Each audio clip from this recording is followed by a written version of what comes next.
Ya, bagi Anda yang baru saja bergabung, berikut berita utama kami hari ini. Sebuah motor terbakar di Jalan Insinyur Soekarno, Surabaya. 2 pengendara terluka.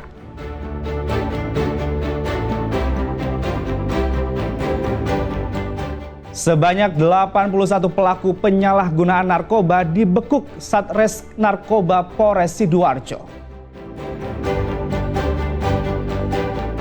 Operasional dihentikan sementara karena tidak ada pesawat. Bandara Doho Kediri berubah jadi tempat wisata.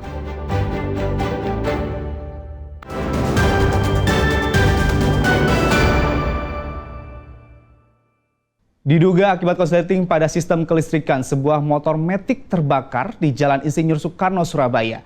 Akibatnya, pengemudi dan temannya yang saat itu membawa cat dan tiner mengalami luka bakar hingga dilarikan ke rumah sakit terdekat.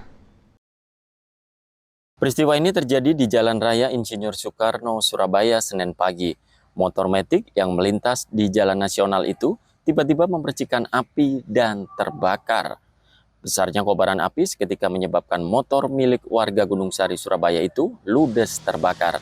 Pengemudi motor, Angga dan Yoga, temannya, langsung menyelamatkan diri. Meski demikian, keduanya mengalami luka bakar di beberapa bagian kakinya. Keduanya langsung dibawa ke rumah sakit terdekat untuk mendapatkan perawatan. Salah satu saksi mata, Fuad, mengatakan awalnya pengemudi menepikan motornya karena diduga ada permasalahan pada kendaraannya. Diduga penyebab kebakaran adalah korsleting pada sistem kelistrikan motor. Api yang mulai berkobar menyambar cat dan tiner yang dibawa pengendara hingga kobaran api membesar. Ya Pak, ini tadi yang terbakar apa ini Pak? Sepeda motor. Sepeda motor ini terbakar karena apa ini? Tadi kan pengemudinya itu membawa cat sama thinner. Jadi merembet ya? Iya, merembet. Nggak tahu pengemudinya itu rokokan atau nggak tahu. Apa kena mesin panas itu. Tahu-tahu berhenti di ruko DBS itu sudah terbakar hebat. Warga sekitar yang berada di lokasi kejadian sigap membantu memadamkan api menggunakan alat pemadam api ringan atau APAR. Dibantu petugas kebersihan Pemkot Surabaya dengan menyemprotkan air dari dalam tangki. Dari Surabaya, Arif Purwanto melaporkan. Kawanan monyet liar yang memasuki pemukiman menyerang warga. Akibatnya 2 anak dan 1 orang dewasa terluka. Petugas pemadam kebakaran bersama dengan warga kini memburu kawanan monyet liar karena dianggap meresahkan dan membahayakan. Akibat dicakar kawanan monyet liar, 2 anak berusia 12 tahun dan 7 tahun mengalami luka robek pada tangan dan tubuhnya. Selain 2 anak, Solikah berusia 60 tahun, warga desa Podoroto, juga mengalami luka akibat gigitan monyet di tangan. Keluar dari rumah, sampai di jalan, ternyata disergap monyet dari belakang. Akhirnya ya terjadi pergulatan dan tidak ada orang sama sekali, sehingga lukanya agak lumayan. Luka bagian apa saja Pak? Luka di sebelah kiri tangan. Ada berapa yang di tangan Pak? Lukanya sekitar ada 4 titik kalau nggak salah, tapi yang paling dalam yang sebelah atas. Terus kemudian tadi masyarakat bergerak langsung dibawa kepada puskesmas. Di puskesmas ternyata tidak ada untuk obat labis, sehingga dirujuk ke rumah sakit umum. Karena semakin meresahkan, warga akhirnya meminta bantuan petugas damkar untuk membantu memburu kawanan monyet liar yang berkeliaran di Desa Podoroto dan Desa Jombatan, Kecamatan Kesamben, Kabupaten Jombang. Untuk melacak jejak monyet, warga dan petugas damkar juga mengerahkan anjing pemburu. Hasilnya, warga berhasil menangkap seekor monyet yang berada di atas pohon bambu. Tim fokus ke pencarian di daerah Podoroto untuk sampai malam tidak menemukan keberadaan monyet. Tapi kita mendapat informasi ada salah satu warga yang berhasil mengevakuasi monyet di daerah Jombatan 1. Untuk monyetnya jumlahnya 1 ekor yang sudah tertangkap oleh warga. Dari keterangan saksi dan korban, untuk jumlah monyetnya ada 3 ekor, jadi yang sudah kena 1 tinggal 2 ekor yang belum tertangkap. Kawanan monyet ini diduga turun ke permukiman warga untuk mencari makanan karena tidak tersedianya makanan di habitatnya. Dwi Mujiarso melaporkan dari Jombang. Sebanyak 81 pelaku penyalahgunaan narkoba dibekuk aparat Satres Narkoba Polresta Sidoarjo dalam razia narkoba yang dilakukan selama 3 pekan. Sejumlah pelaku nekat mengedarkan narkoba dari kampung ke kampung untuk menghindari pengejaran polisi.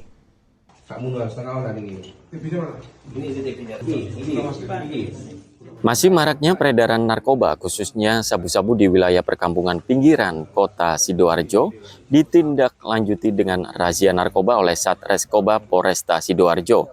Petugas menyasar kurir, pengecer, dan pengedar narkoba. Hasilnya, dalam waktu 3 pekan, polisi menjaring 81 tersangka yang terdiri dari kurir, pengecer, dan pengedar narkoba.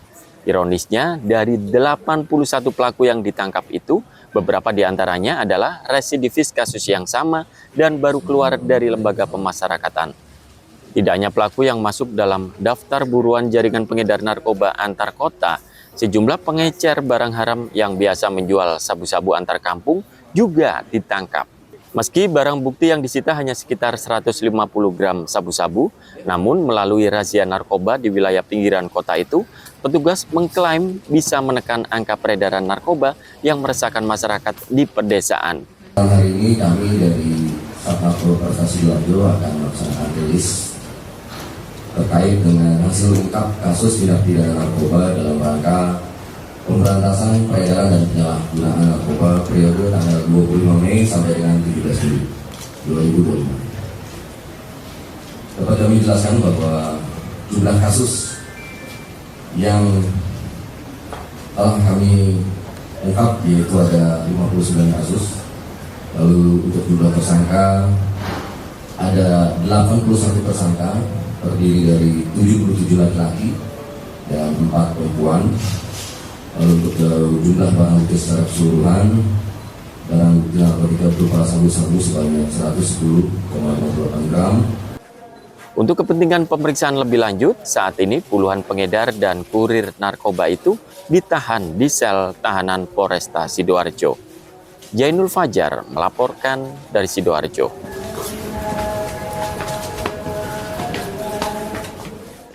Satuan Lalu Lintas Polres Blitar Kota menggelar razia balap liar yang membahayakan keselamatan lalu lintas dan meresahkan warga.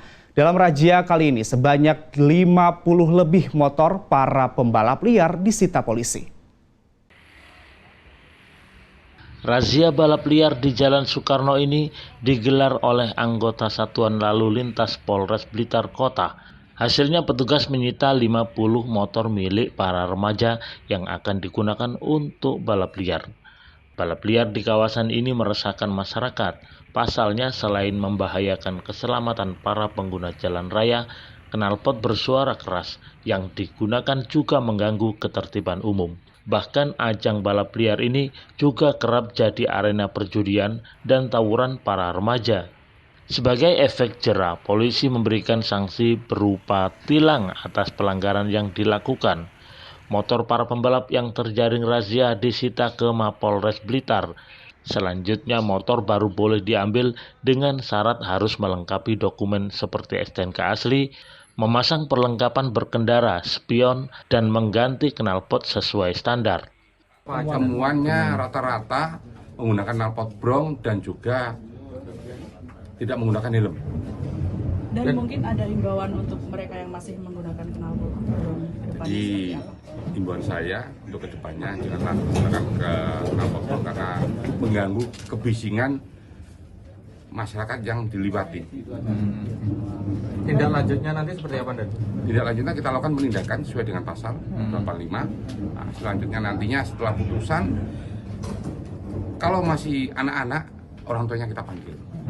Kita sampaikan di sini, knalpotnya nanti kita sesuaikan dengan knalpot yang standar yang di rumah untuk masang kembali. Razia balap liar yang digelar Polres Blitar Kota ini merupakan bagian dari operasi Patuh Semeru 2025.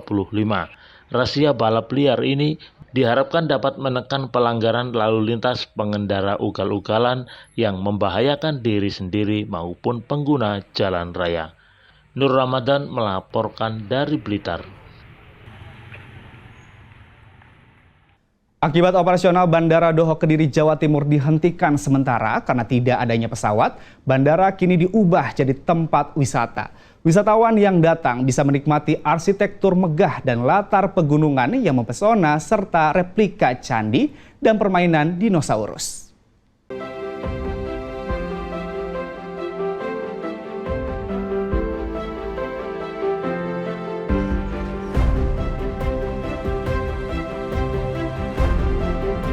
Memasuki kawasan Bandara Doho Kediri, para pengunjung langsung disambut oleh miniatur lidah api, ikon khas yang berdiri megah di area pintu masuk.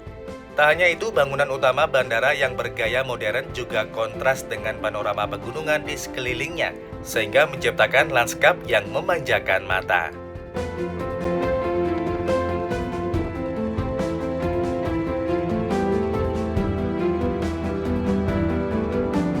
Meski saat ini operasional Bandara Doho tengah dihentikan sementara, bandara ini justru menjadi destinasi wisata baru bagi warga Kediri dan sekitarnya.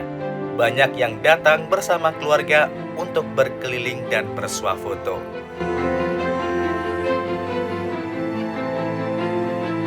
Salah satu lokasi favorit pengunjung adalah replika candi yang berdiri di bawah atap berlubang dengan bendaran cahaya alami.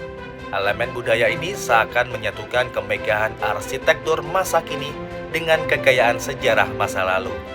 Sementara anak-anak bisa naik replika dinosaurus berkeliling kawasan bandara. Di sisi lain, area publik tersedia angkringan dengan aneka kuliner khas Kediri yang bisa dinikmati sambil bersantai menikmati suasana.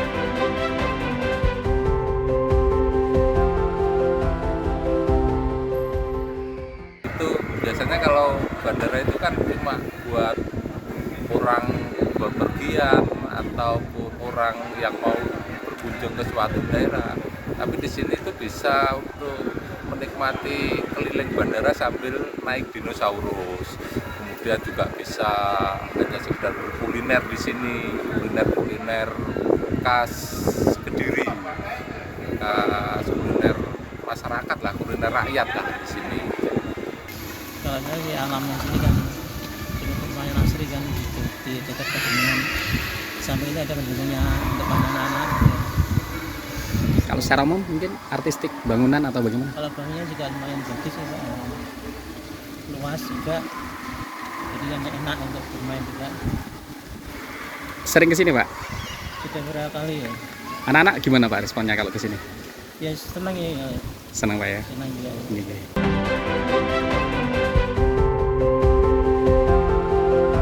Menurut data dari Angkasa Pura, penerbangan Bandara Doho Kediri dihentikan sementara sejak 2 bulan ini. Karena maskapai satu-satunya yang melayani penerbangan Doho Jakarta Soekarno-Hatta di bandara ini masih melakukan perbaikan pesawat hingga 31 Juli 2025. Sebelumnya, Bandara Doho ini diresmikan pada bulan Oktober 2024. Danus Kendro melaporkan dari Kediri.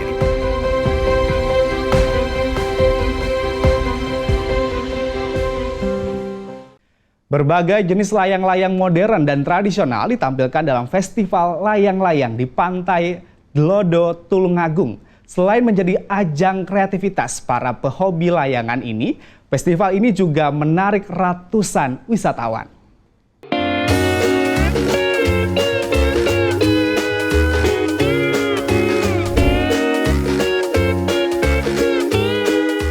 Festival aneka layang-layang hias ini digelar di Pantai Delodo, Desa Rejosari, Kecamatan Kalidawir, Kabupaten Tulungagung. Di antara layang-layang memeriahkan festival ini adalah jenis karakter, seperti bentuk dinosaurus, badut, wayang, Tom and Jerry, hingga layang-layang naga. Sementara itu untuk perlombaan, panitia menggelar adu kreasi layang-layang bapangan arsir dan bapangan motif.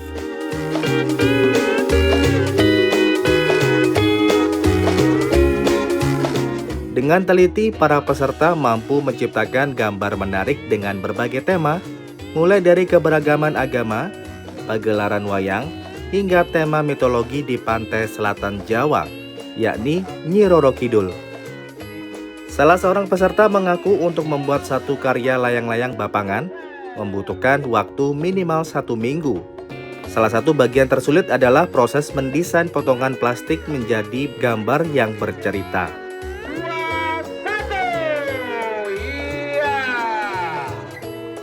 Berapa lama untuk membuat layangan seperti ini? Kurang lebih kalau penyoderaannya kurang lebih 1 minggu. Ini pakai bahan apa ini yang digunakan? Agus Sutrajat. Plastik. Mohon dipindah. Yang paling sulit apa ini? Karena ada mobil yang mau keluar.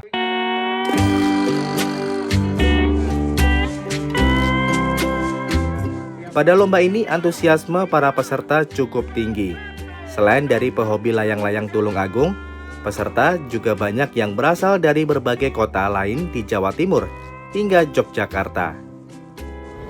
Jenis yang dilombakan layang-layang itu mayoritas layangan bapang. Layangan bapang karena apa, di lokasi wilayah pegunungan itu kesukaannya layang-layang bapang.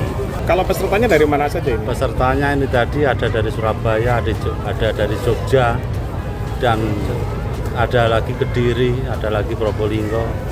Ya, ke depan saya bergandeng dengan pemerintah daerah dan juga Dispora khususnya untuk meningkatkan perekonomian di wilayah pegunungan, utamanya di dekat wisata. Jadi ini memberikan kesempatan kepada para penghobi layang-layang. Tulungagung tentu juga tidak hanya Tulungagung saja pesertanya. Saya juga menyampaikan banyak terima kasih kepada Dispora Tulungagung yang juga menggait bekerja sama dengan Petung Pelangi Tulungagung. Di Tulungagung ini bisa mempromosikan bahwa dengan adanya lomba layang-layang ini mempromosikan pantai di Tulungagung. Rencananya pemerintah setempat akan kembali menggelar festival serupa pada tahun mendatang. Selain tempat menyalurkan hobi para pecinta layang-layang, diharapkan perekonomian warga juga ikut terangkat karena banyaknya wisatawan yang hadir. Danu Sukendro melaporkan dari Tulungagung.